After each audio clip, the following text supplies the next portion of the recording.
최근 웨이펑어 중국 국방부 장관은 지난 7일에서 11일 인도네시아뿐만 아니라 말레이시아, 브루나이, 필리핀 등 아세안 4국을 잇따라 방문해 남중국해 협력을 강조하면서 최근 남중국해 문제로 각을 세우고 있는 미국을 견제했습니다. 하지만 중국은 뒤에서는 아직도 남의 나라의 영해를 침범하는 중에도 스스로 자국 영해라고 주장하면서 이런 기만 전술을 펴고 있는 것입니다. 이것은 미국이 올해 항해의 자유를 주장하면서 남중국해에서 군사훈련을 대폭 강화하는 등 반중국 전선 구축에 나서면서 나온 대응 조치입니다. 특히 미국은 코로나19 사태의 원인을 중국으로 간주하고 코로나 발원지뿐만 아니라 세계적인 팬데믹을 일으킨 주범인 중공에 대해 손해배상 청구는 물론 무력 대결도 불사하겠다는 입장을 보이고 있는 가운데 중국의 남중국해 장악을 절대 좌시할 수 없다는 입장에 있습니다. 그 이유는 중국이 남중국해를 장악할 경우 미국으로선 남중국해와 연결된 태평양의 지배권을 상실할 가능성이 높을 뿐 아니라 동남아시아를 비롯해 동아시아에 대한 영향력이 약화될 수 있고 군사적 전략적으로 남중국해는 중국은 물론 일본, 한국 등에서 수입하고 수출하는 에너지와 각종 원자재의 통로이기 때문입니다. 그리고 매년 3조 달러 규모의 엄청난 무역량이 통과합니다. 특히 세계 2위 경제대국인 중국은 남중국해 해상 통로는 생명선입니다. 국가의 사활이 달려있는 에너지 공급과 원자재 및 상품 수출 통로를 확보해야만 합니다. 만약 남중국해가 봉쇄된다면 중국은 제대로 싸워보지도 못하고 굴복할 수밖에 없습니다. 또한 남중국해는 자원의 보호로서 남중국해 해저에 상당한 천연자원이 내장되어 있다고 합니다. 석유 2130억 배럴과 천연가스 3조 8천억 세제곱미터가 매장된 것으로 추정되며 불타는 얼음이라고 불리는 메탄가스 하이드레이트도 대량 매장되어 있어 중국으로서도 결코 포기할 수 없는 지역입니다. 그럼에도 미국이 국제법을 무시한 중국의 행동에 오케이를 한다면 미국 주도의 기존 국제질서가 무력화될 수도 있기 때문에 방관할 수만은 없습니다. 실제로 마이크 폼페이오 미국 국무장관은 지난 7월 13일 남중국해 해안관리에 대한 미국 입장이라는 성명을 통해 중국이 일방적으로 남중국해의 영해 해양자원에 대한 권리를 주장하는 것은 국제법으로 불법이라고 밝혔습니다. 미국은 중국이 통제하고 있는 남중국해 도서의 12해리 이외의 중국의 어떤 해양 권리도 인정하지 않기로 결정했다고 강조했습니다. 그러나 미국 정부가 그동안 중국에 맞서 해군 함정 등을 동원해 항해의 자해작전을 펴온 것은 중국을 견제하라는 의도였지만 항해의 자해작전만으로는 중국 정부의 야심을 저지할 수 없다고 판단해 일본, 인도, 호주 등과 함께 인도 태평양 전략의 일환인 쿼드 플러스라는 국제기구 창설도 진행하고 있습니다. 그리고 미국은 이와 함께 인도 태평양 전략을 더 강화하기 위해 남중국해를 접하고 있는 베트남, 인도네시아, 싱가포르, 필리핀 등 아세안 회원국들과의 협력과 연대도 적극 추진하고 있습니다. 미국은 이러한 강경한 입장에 따라 앞으로 남중국해 영유권 분쟁에 군사적으로 개입할 가능성이 높아졌습니다. 이와 관련해 워싱턴 이그제미너는 미국 정부가 남중국해에서 중국에 맞서 군사력을 사용하기 위한 전쟁권의 법적인 근거를 조용히 마련하고 있다고 지적했습니다. 이에 따라 미국의 남중국해 무력 행사 시나리오까지 나오고 있습니다. 미국에서 서버를 둔 중화권 인터넷 매체인 더웨이는 미국의 첫 번째 기습 타격 상대는 현재 중국군이 주둔하고 있지 않은 스카보로 암초가 될 가능성이 높다고 말했습니다.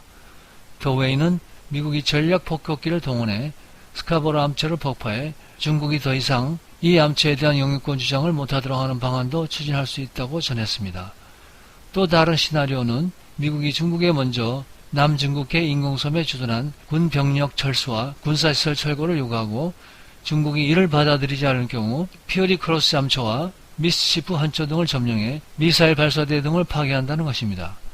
콩스타지 아주 주간도 미국이 군사기지가 설치된 인공섬을 타격할 수 있다고 전망했습니다.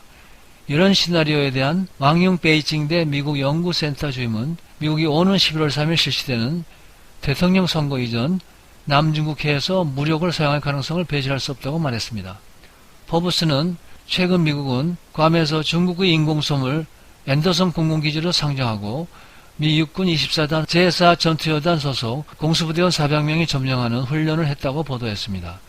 실제로 미국은 남중국해에 매일 3에서 5대의 정찰기를 보내고 있고 항모 두 척을 비롯해 각종 함정들을 실전 배치하고 있으며 수시로 항행의 자유작전을 실시하고 있습니다. 전략 폭격기를 비롯해 각종 전투기들도 24시간 대기 중입니다. 하지만 이런 중국의 직접적인 군사행동은 자칫 3차 대전을 발발시킬 우려가 있을 수도 있습니다. 그래서 미국이 쓸 수 있는 가장 강력한 세 번째 가상 시나리오로는 더 구체적인 위협을 가해 중국으로 하여금 수로 인공섬에서 철수할 수 있는 명분을 주기에 대만과의 수교 후 미군을 주둔시키는 쪽으로 가닥을 잡을 수도 있다는 것입니다.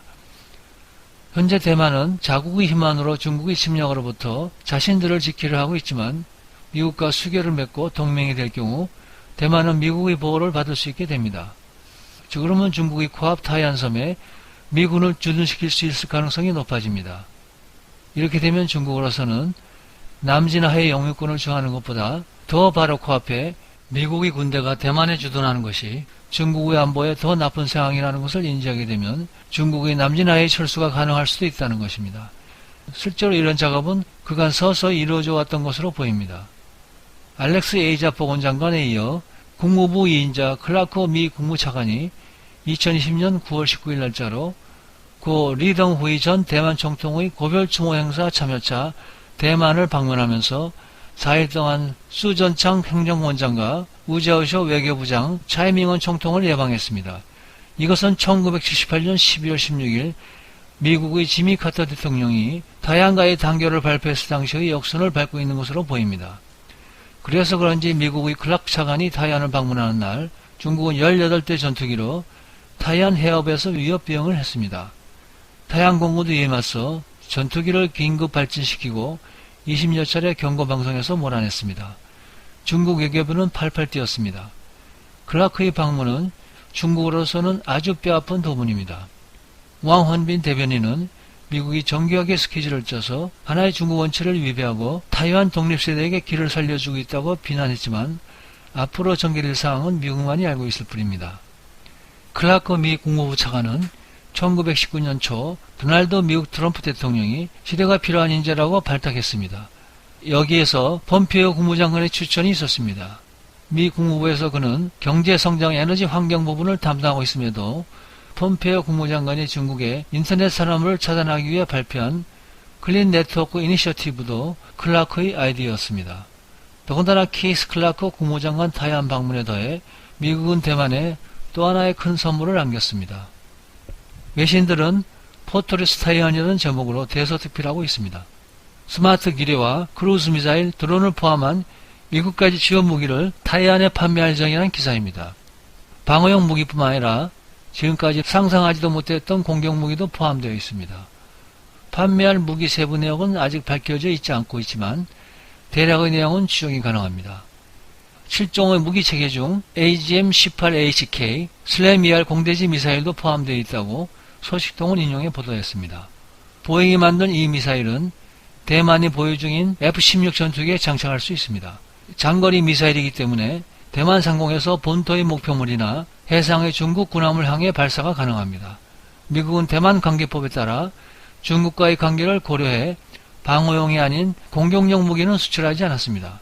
그러한 AGM-18HK 슬래미알 공대지 미사일은 본토에 대한 대만의 공격 능력 강화에 사용될 수 있기 때문에 미중 갈등도 더 고조될 것으로 보입니다. 그리고 이런 세계 최강의 대한미사일 하푼의 육상 배치형도 판매하는 것으로 알려져 있습니다. 이 해안 발사형까지 더해지면 중공의 항공모함에 대한 억지력은 아주 강해집니다. 109 팔라딘 자주포도 무기 목록에 들어가 있는 것으로 알려지고 있습니다. 사정거리 30km에 155mm 자주포이지만 여기에 주목하는 이유가 있습니다. 9월 1일 미국 뉴멕시코주에서 마5의 초고속 포탄으로 미사일을 요격하는 실험에 성공했습니다. 포탄으로 미사일을 맞추는 것은 거짓말처럼 들리는 엄청난 기술적인 진보입니다. 재래식 포탄으로 무정한 M109라도 타이완 육군 포병 화력은 상당히 증강되는 것입니다. 그리고 M14의 하이마스 고기동 다연장 로켓도 포함될 것으로 추측하고 있습니다. 6발의 로켓이나 한 발의 A-대 김스 미사일로 무장된 강력한 장거리 포병 화력입니다. 흔히 강철비라고 부르는 M270A1 다연장 로켓이 궤도 차량으로 중량이 나가 신속한 배치에 어려움이 있던 것을 전술 차량 탑재용으로 개량한 것입니다. 타격거리가 300km 이상이라 타이완 해협에서 전쟁이 발발하면 바로 푸젠을 공격할 수도 있습니다. 타이완의 작전 개념은 침공하는 중공군을 해안에서 경멸하는 것인데 이 무기는 타이완 해안 방어 수준을 넘어 중국 해안을 공격할 수도 있습니다. 이 밖에 MQ-9 무인기와 대잠 헬기에서 발사할 수 있는 스마트 기뢰, 제블린과 토 대전차 미사일도 무기 판매 예정 목록에 있는 것으로 알려지고 있습니다. 타이완 해협에서의 군사적인 충돌의 가능성은 지금 사상 최고조에 달하고 있습니다. 그러나 코로나와 각종 자연재해로 피폐해진 중국으로서는 이 전쟁을 감당할 수 있을지는 가늠하기 힘듭니다. 전선이 타이완 해협을 넘어 남진해까지 확장될 수 있는 데다가 인도와의 군사적인 대응도 만만치 않기 때문입니다. 지금은 미국의 대만 군사기지와의 시발점일 가능성이 아주 많습니다.